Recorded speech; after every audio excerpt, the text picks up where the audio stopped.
I sometimes speak of bringing the transcendent dimension into your life.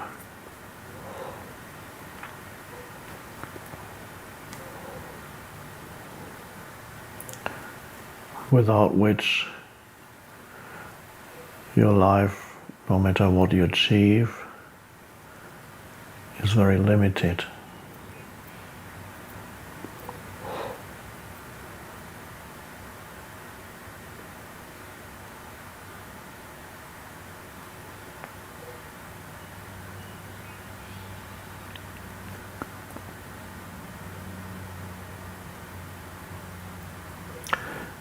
The transcendent dimension is not an achievement. It's more like a discovery, because it's already here.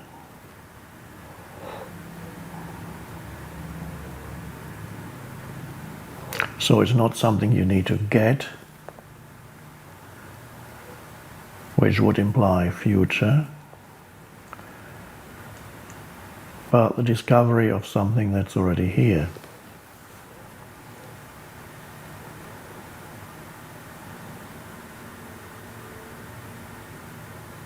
It's not something, but we have to use words.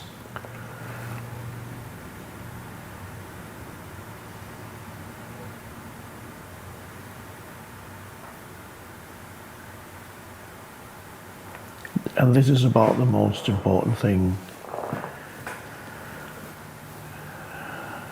No matter who you are or what your function is in this world, this is about the most important thing there is.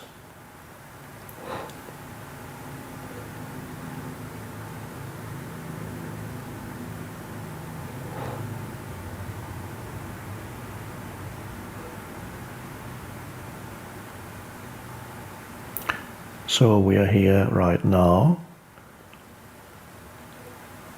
so that you can deepen your access to it, or for some of you, discover for yourself what it is. Discover it directly. So here today, see if you can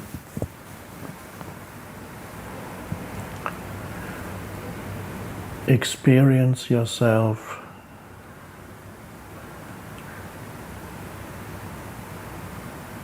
as presence rather than as a person.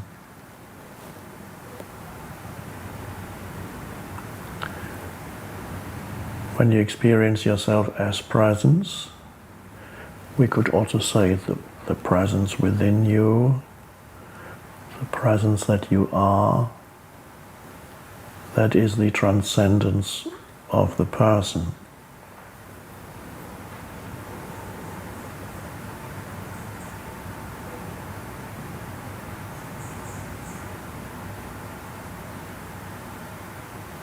And the transcendence of the person and the discovery of yourself as presence is here and now.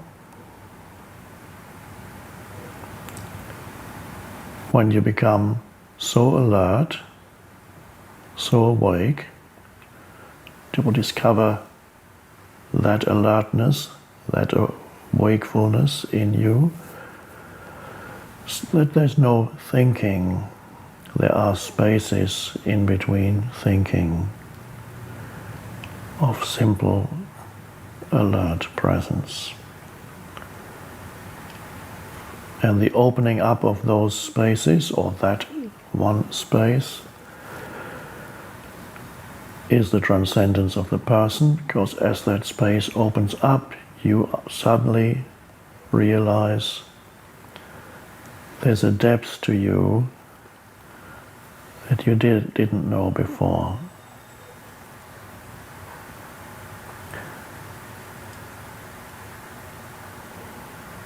But you have to have enough courage to go there, because you have to give up everything that you thought you knew, all the thoughts that you identified with.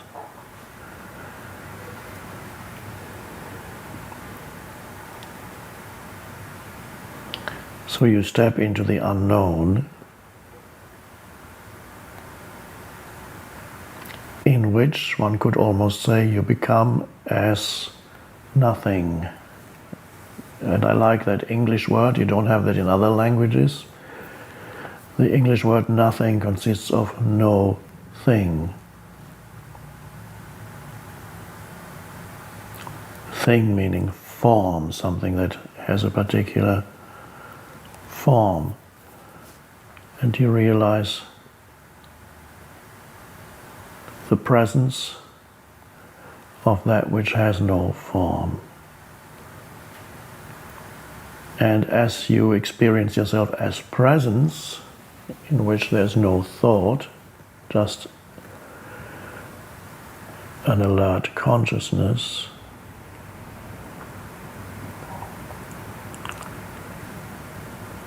you don't know who you are anymore.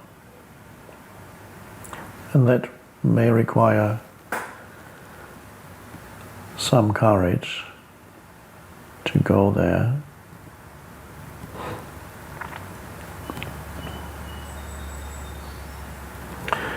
Some people go there without any spiritual teaching because they just cannot stand who they are anymore, the person and the life that that person creates for them.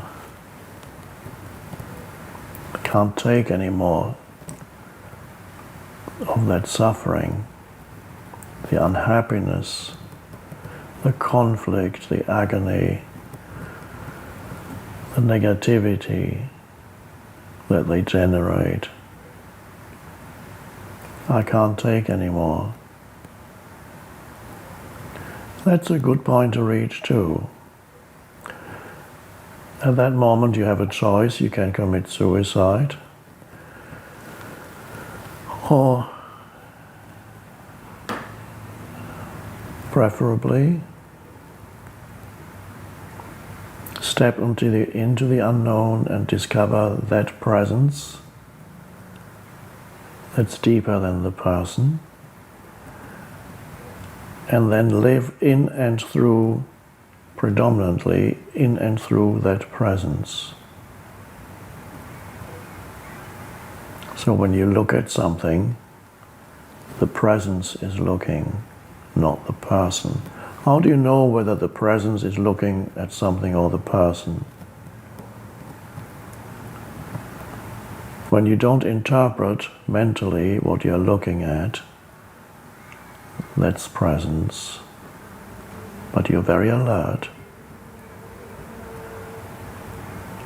Or you listen to something, but you don't interpret it. There's just the listening and the presence, without which there could be no listening. And then in little situations in your life, you discover that it's much more pleasant to be there as the presence rather than as the person. You do perhaps simple routine activities as the presence, an alert space, without calling things that happen good or bad anymore, because when you call things good or bad, it's the person, the conceptual self, the mind-made self. That includes other people. You don't call other people good or bad anymore. Places, situations. Whenever you fall into good and bad, you are again a person. You lose transcendence. Transcendence is lost, covered up, no longer realized. it's never really lost, but it seems to be completely lost. And then you're trying to get rid of what you called bad.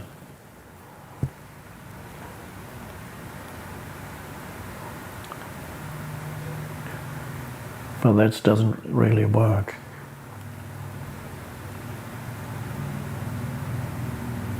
So as long as you call certain people bad, you will continue to meet. Even if you run away or eliminate those people, you'll meet more bad people.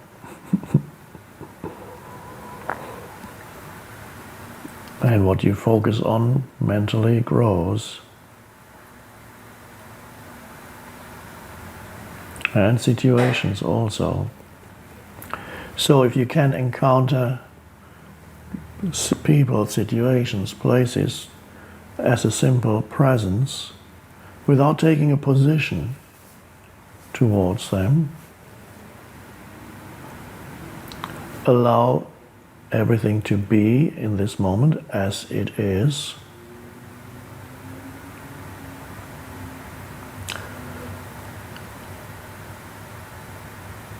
Now the ego doesn't like that. The ego is the mind-made self that lives on judgment. If you relinquish judgment, the ego disappears. Of course, it doesn't want to disappear.